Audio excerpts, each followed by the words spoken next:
Dear Wizards, welcome to a fresh new episode on Web3 Factory channel.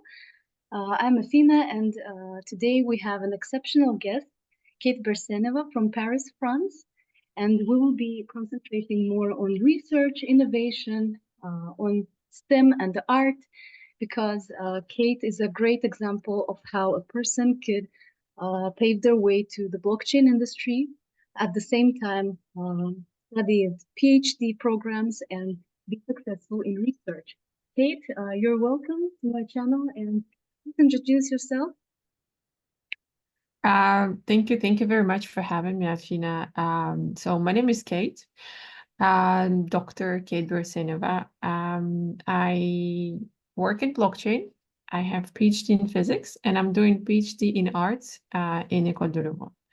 So I have an extensive academic background, and I'm trying to mix scientific academia, cultural academia, and I'm growing my startup now, and it's not the first one. I could call myself serial entrepreneur. Cool, this is great because most of my audience is actually also doing some projects and launching startups in blockchain and other fields. And I think today's talk would be very interesting for newcomers to blockchain, how you discovered this field and how you actually landed so many research positions because you hold two PhDs. I mean, you already hold one, working towards the second, which are in different fields, which we will talk in detail about. So, yeah, maybe you could give a brief how you picked these fields and why physics and how did you come to art? The field of blockchain, I think at some point everyone got involved. And to be honest, I wouldn't say at what moment I started to hear about the blockchain, but prior COVID, so prior 2020, I started to do some investments in blockchain, and my friends started to tell me, yeah, I bought Bitcoin, I don't know, 100,000 years ago. So I knew I'm a bit late for the market already, but still there was an opportunity. And then during the 2020, I think, yes, or a bit later, the NFT came. And when NFT came, it saturated completely any informational space about the technology. And then all of a sudden, people started to talk about, oh, blockchain technology. This is actually a very good example of that technology itself. It's not always very interesting for a lot of people because they can't use it. So theory itself is interesting to know, but what is very important is application. And NFT is a straightforward application of the blockchain technology to whatever sphere of your life you can take. So in the beginning, the NFT technology was pushed by leaders of the market as CryptoPunks or any other project. So people started to buy NFTs, and I bought some NFTs from Nike. I bought some NFTs from Adidas. And it's very sad that they don't cost anything today, but we had like a lot of fun. And I also told my friend at the moment that it was better than any therapy, spending time with the NFT industry. Then what was interesting for me also is the impact of Gary Vee. Gary Vee is the very famous influencer in the United States and I guess worldwide. He explained about NFTs and the future of that very easily, and he created projects straightforward, and he, like always, he's giving a lot of free value to everyone who is listening to him. Sure. And that's how I really got hooked to the NFTs, and I started to think, okay, NFT, how can I apply it for whatever the industry I'm working at? And today in 2024, we know that we can apply NFT to any technology. The problem, I think, not problem, but challenge today that when you say NFT, people are like, oh no, NFT crashed. We don't want to hear about that anymore. Their image attached to blockchain crashed. Yes, no one wants to invest in that anymore. But technology itself, like smart contract, because NFT is just a smart contract on the blockchain with a JPEG attached. It's going to be here for very long. Yeah, thanks for so many insights. Maybe I would also like to highlight that you were a very active participant in the DLT program, which was about women empowerment and raising more awareness about blockchain and DLT tech among women professionals. So maybe you could also highlight how you uh, discovered this program, which I was also part of. And this is actually how we met with Kate through DLT Talent, as well as with many other wonderful women. And then you were invited as a mentor to these programs as well as Refi, and maybe a little bit of light on that. I heard about DLTs from the friend, and his friend managed to have, I guess, master degrees with Philip Sander. Yeah, the late professor who founded these programs. Yeah, so he was his student prior to all of that. And so he kind of told us about this program. I applied and I was extremely happy to be enrolled. And I didn't know what to expect because you never know what to expect from the program, which is quite new. And I would say that it changed a lot for me in the blockchain field, especially, of course, there is a knowledge that you gain, even though you do it like a homework, but you need to do a lot of research, and it's every 2 weeks you have to have a presentation. So it taught me so many things, and one of the main benefits was networking. Was networking with like-minded people who search to succeed in different fields. It's not always that everyone is entrepreneur there or everyone is from academia or from finance. No, every 2 weeks you find yourself in a different group with people with a completely different backgrounds, and it's extremely inspiring and you learn a lot from that. Mhm. And then after finishing this course, I applied to become a mentor because I wanted to give back. Because just for the record, it's a free course. It's free of charge. No one pays for this course. It's covered by sponsorships. And mentoring is also extremely beneficial in all senses. At first, you give something from yourself.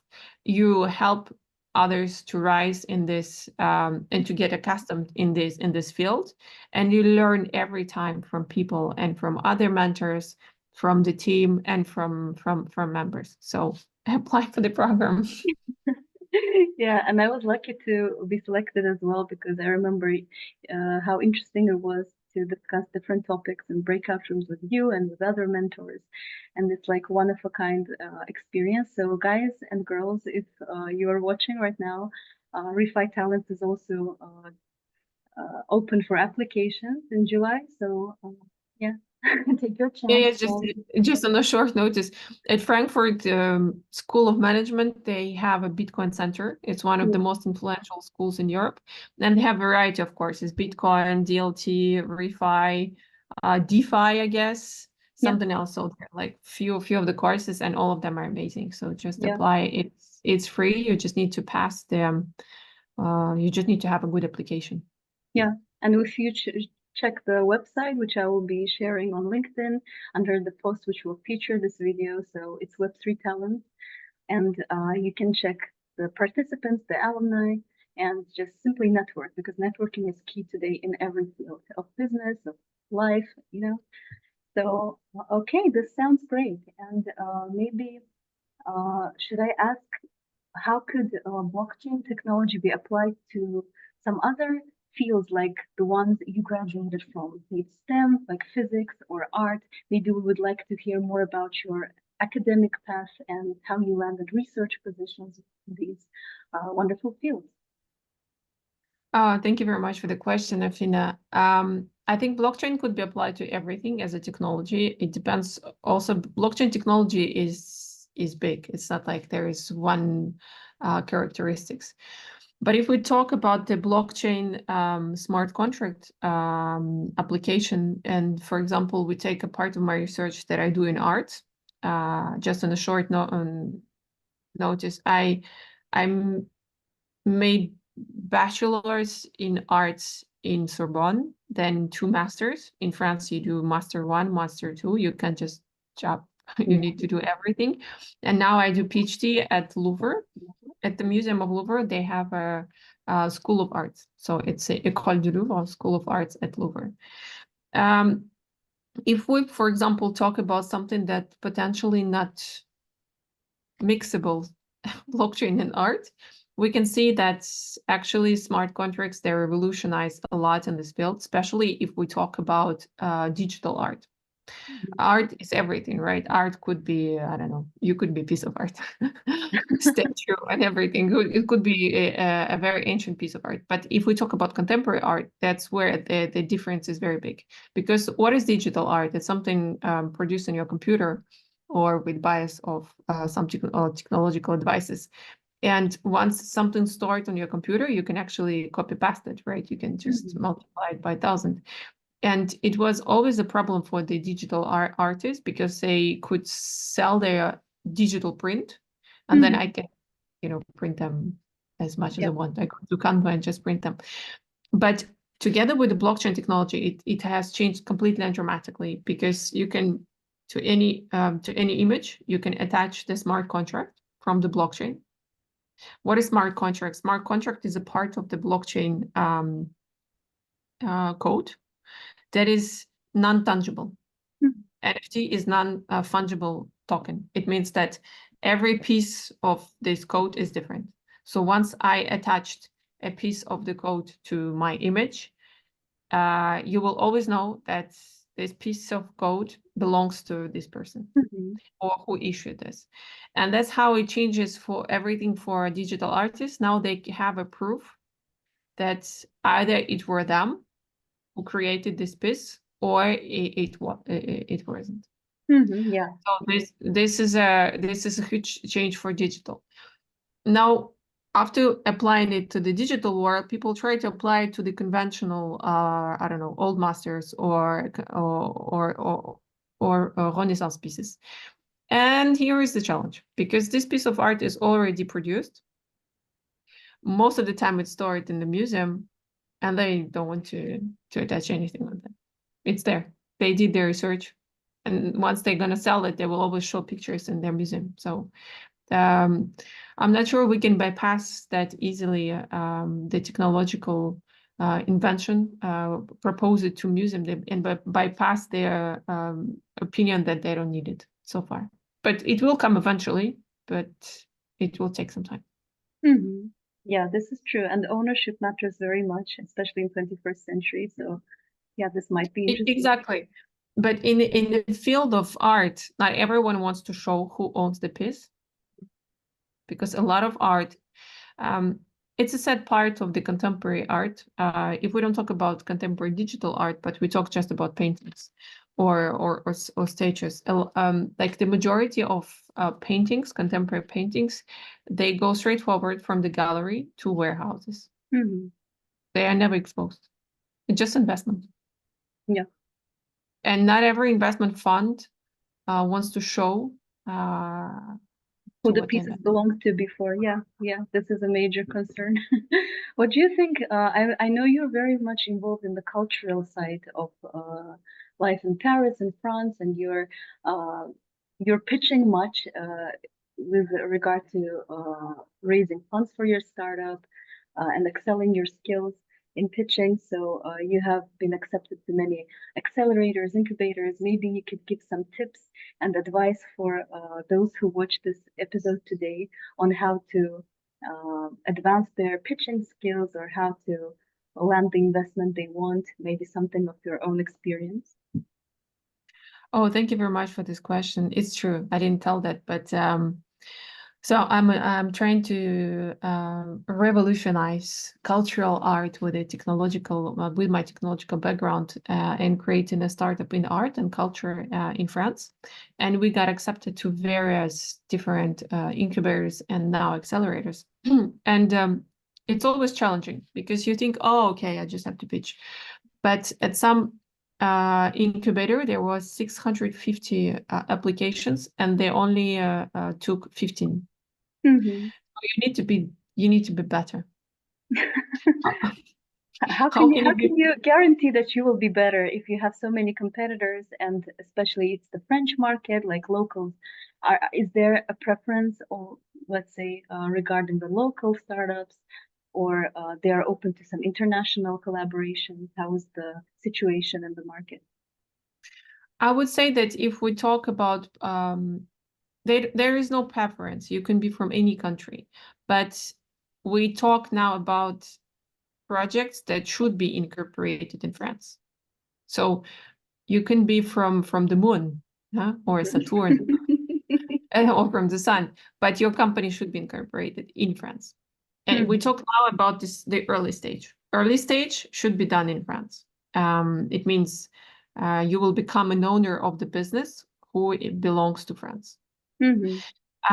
So when you pitch, of course, it should be the first major advice I would give is just read advices of the fund itself. So when you apply for any incubator or accelerator or fund, investment fund, they will actually tell you what they want to hear from you.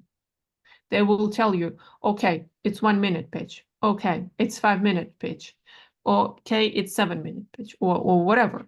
And it should be that. If it's 5 minute pitch, 5 minutes pitch, you can only make it 5:15. Then they're going to stop you. And if you have something to tell, they don't actually care. They will ask you 3 questions and that's it. So you have this 5 minutes. Normally it's about 5 minutes. When I tell you, oh, you have 5 minutes to talk, you think, oh, that's easy peasy, 5 minutes to talk. But it's extremely complicated to put all your ideas in the 5 minutes and not to talk very slow and not to talk very fast and to keep attention during these 5 minutes, because no one comes for your pitch.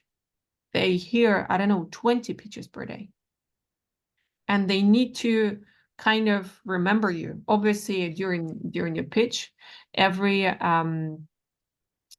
commission, they have a list of points that they should, for example, they should give you 5 from 5 on your introduction, or I don't know, there are some points, and at the end you have to have more than others. So regardless of what you pitch, your business idea should be able to sustain any market. So you need to show the market fit. You need to show that you understand how you're going to find clients, the acquisition of clients. You need to have the strong team. And what is important in France now, I think it's everywhere more or less, maybe less in the US because they're still more market driven. In France, it's very important, the storytelling. So it's just not enough to come and say, hello, I'm going to earn millions. They're like, okay, another one. They want to hear why you want to do this project. Why? How did you find this problem? What happened to you? Because I will tell you something very important now that I heard from investors. They think that if you are the first client of your project, then your project has a chance. It means that you experience this problem yourself. True. And you realized, here's the market opportunity. And there are people like me, and they want to hear your either struggle or appreciation of something. So it should be your storytelling, and it should be sincere. But remember, you have only 5 minutes, huh? So storytelling, and then you come to business model. Yeah, I agree. Back at university, my bachelor's, one of our entrepreneurship professors would also mention if there is at least one client for your startup, it will work.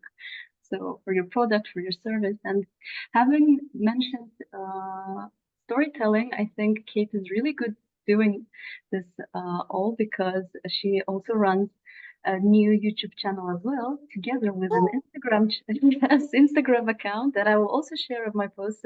Stay tuned on LinkedIn to receive the links. So she shares more about the artsy side of Paris and tells in brief about the art history, focusing on medieval times and Renaissance, and mainly showing the beautiful sides of French art, sculpture, and history. So I will share the link as well. I think Kate is a very versatile personality. Possesses a very versatile personality, and I'm very happy that we have her today. So maybe the last point that I would like to mention. At first, thank you very much. I am just growing, but Regarding my YouTube channel, now it's mostly about art and some fun things. I will reshuffle everything, and I think that I will start sharing my experience of doing studies in France and about doing actually cultural business in France, and maybe more tips on different sides of that. So it's going to be growing, but art is always there. Yeah, sure, of course. And not forgetting about the past. So, having mentioned about planets some couple of minutes ago, I always think about physics. I don't know why it comes to my mind when we mention astronomy and planets. So maybe you could also tell about how uh, how easy was it to come up with an idea that you see yourself in the art field after growing up to the PhD and researcher level. Kate has done research at the Exeter University and Max Planck Institute in Heidelberg. So, how does it feel like to be a physics expert who also entered the art uh, planet, let's say the art world? So, how did you discover this feeling that you see yourself in this new realm? I would say it's challenging and exciting. To be honest, from my very, very young age, I always loved culture. I prone to Renaissance, to sculpture. When I was very small, my father, he used to buy me big books like that with images of Leonardo da Vinci or Michelangelo. So I grew up with this. I knew that it's important. I knew that there is a specific beauty on that. But then I moved mostly to math and physics. And it's interesting that when you work in theoretical science, and I was doing my research in theoretical science and quantum physics, you want the solution of the problem to be beautiful. And that's where I understood that at some level, mathematics is also an art.